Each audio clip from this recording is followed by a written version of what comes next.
YouTuber guys subscribe చేసుకోండి యూట్యూబ్లో channel Srilakshmi talks and blogs. Please do subscribe. Happy Dasara అనరి చెప్తున్నా. నమస్తే all, hope you all are doing good. ముందుగా మీ అందరికీ విజయదశమి శుభాకాంక్షలు.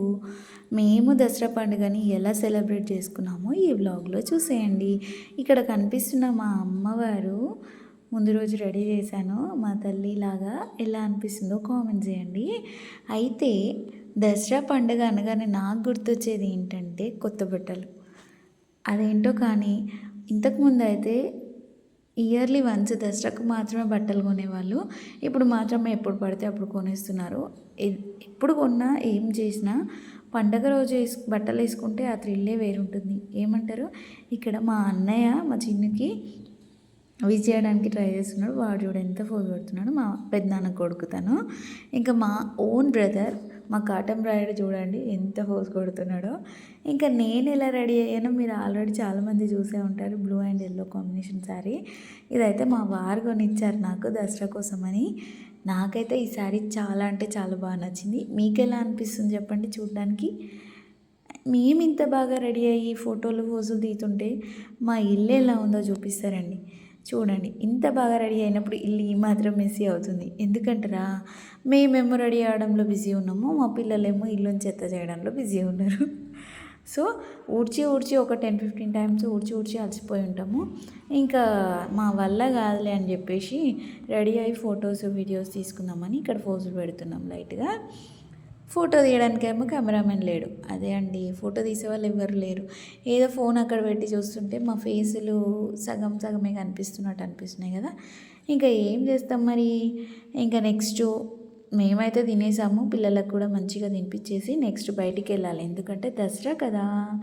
దసరా రోజు జమ్మి చెట్టు ఆకులు తేవడానికి వెళ్తారు. దానికన్నా ముందు మా ఊర్లో ఇలా జెంట్స్ అందరూ ఫస్ట్ ఆటలు పాటలు భజనలు చేసి వెళ్తారు. నాకైతే దసరా పెద్దగా ఏం అనిపించదు. ఎందుకంటే ఇంత బాగా రెడీ అయ్యి ఎక్కడికి వెళ్ళేది ఉండదు. జస్ట్ మా ఇంటి ముందు ఇక్కడ నుంచి ఇక్కడికి రావాలి. అది కొద్దిగా దూరం ఉంటుంది.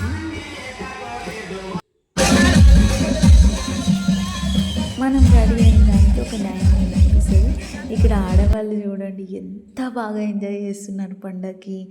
అసలు నిజంగా వాళ్ళకి దొరికేదే ఇలాంటప్పుడు ఎంజాయ్మెంట్ చేయడానికి. రోజు పిల్లలు పని స్ట్రెస్ అవన్నీ ఇలా మంచిగా బతుకమ్మ ఆడి రిలీజ్ చేస్తారు. నిజం చెప్తున్నా, ఈ బతుకమ్మ ఆడడంలో వీళ్ళు ఎట్లా తయారు చేస్తారో ఏమో ఈ స్టెప్పులు కానీ నాకైతే అస్సలు రావట్లేదు. ఎవ్రీ ఇయర్ ఒక కొత్త స్టెప్ క్రియేట్ చేస్తారు. అది నేర్చుకునే లోపు నెక్స్ట్ బతుకమ్మ వచ్చేస్తుంది. అట్లుంటుంది మనతోని.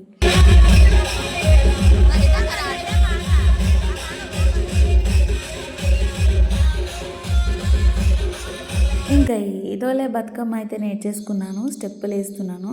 కానీ ఒక విషయం చెప్పాలి, ఇక్కడ లాస్ట్ 5 years బ్యాక్ మా నాన్న ఇదే రోజు అంటే ఫస్ట్ బతుకమ్మ అయిపోయి సెకండ్ బతుకమ్మ రోజు నేను ఇలాగే పెళ్ళికంట ముందు చాలా బాగా శారీ కట్టుకొని బతుకమ్మ ఆడుతుంటే తను ఫుల్ అంటే ఫుల్ ఎంజాయ్ చేస్తున్నాడు. నేను బతుకమ్మ ఆడుతుంటే నా కూతురు ఎంత బాగా ఆడుతుందని అక్కడే నిల్చొని చూసి చాలా మురిసిపోయాడు.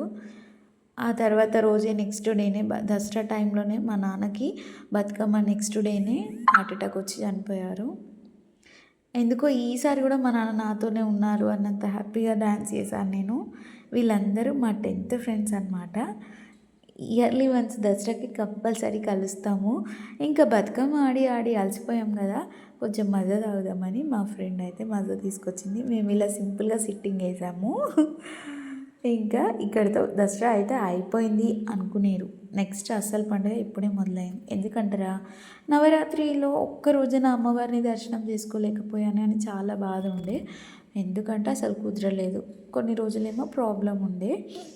ఇంకా ఫైనల్లీ దసరా తర్వాత రోజు నా కోసం అయితే అమ్మవారి దర్శనం కల్పించిందేమో అనిపించింది.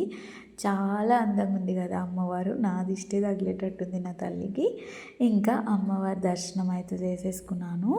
ఇప్పుడు ఎక్కడికి వెళ్తున్నామంటే సర్ప్రైజ్ అనుకుంటున్నాను, అంత లేదు. మా అమ్మమ్మ వాళ్ళ ఇంటికి వెళ్తున్నాము, మీరు వస్తే కానీ నేను యాట కొయ్యను అని చెప్పి మా తాతయ్య మొండికేసిండు. మీ అందరికీ తెలుసు మా తాతయ్యకి మేకలు ఉంటాయని, దాంట్లోనే ఒక చిన్న మేకని బలి చేసిండు మా కోసం. ఇంకా మేమైతే ఫుల్ ఖుషిగా ఉన్నాము. పిల్లలు మా తాతయ్య మేకలన్నీ కొట్టుకోపోతే ఒక్క మేక పిల్ల ఉంటే దానికి బొంగులు వేసి వాళ్ళ చాటింగ్ చూడాలి. ఏమంటారంటే, అరే ఇవి కారం ఉన్నాయేమోరా అందుకే తింటలేదు, లేదంటే ఇవి స్వీట్ ఉన్నట్టున్నాయి అంట. మా అమ్మమ్మ తాతయ్య మా కోసం మంచిగా పిండి వంటలు చేసి పెట్టిరు, మటన్ వండిరు. వాళ్ళ ప్రేమ నిజంగా అసలు లెక్క పెట్టలేం, అంత బాగుంటుంది. అమ్మమ్మ తాతయ్య అంటే ఎవరికి ఇష్టం ఉండదు చెప్పండి. వాళ్ళందరూ కలిసి ఇలా చిట్చాట్ చేస్తుంటే నాకేమనిపించిందంటే అస్సలు పండగ ఇది కదా అని. ఏమంటారు, ఇంతకీ మీరు ఎలా సెలబ్రేట్ చేసుకున్నారు? Thank you for watching. Please do subscribe. జై శ్రీరామ్.